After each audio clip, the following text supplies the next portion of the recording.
এই ক্যাচটা কি মিস হয়?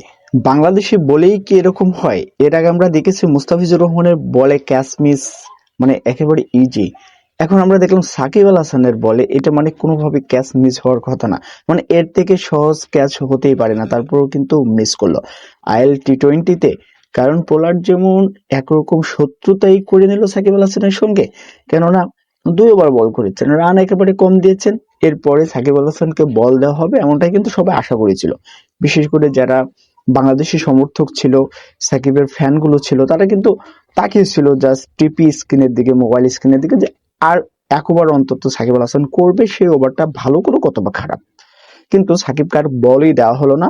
এই জন্য মনক্ষুণ্ণ হয়েছেন বাংলাদেশি সমর্থকরা। তারা কমেন্টে জানিয়েছেন যে পোলার্ডের সাথে হয়তো সাকিবের কোনো শত্রুতা, কোন শত্রুতার কারণে আসলে সাকিবকে বল দেওয়া হলো না। পোলার্ড নিজে এসে বল করলেন। পোলার্ড অবশ্য ভালো বল করেছেন। দেখুন, ক্রিকেটের এই যে বিষয়টা, যখন একটু লো স্কোরিং ম্যাচ হয় তখন অনেকগুলো বলার বল করে, এটা কিন্তু একটা স্বাভাবিক একটা বিষয়। কারণ তখন একটা ট্রাই করার বিষয় আসে, যে পোলার্ড নিজে চেষ্টা করেছে যে এখন তো খুব একটা বেশি রান নয়, তো আমি একটু চেষ্টা করি ভালো বল করতে পারবো। কারণ কেননা ভালো বল হবে, কেন বলছি, যে যখন দেখলো যে রান একেবারে চেপে গেছে, এই মুহূর্তেই কিন্তু সুযোগ, মানে তার বোলিংটা প্রুভ করার।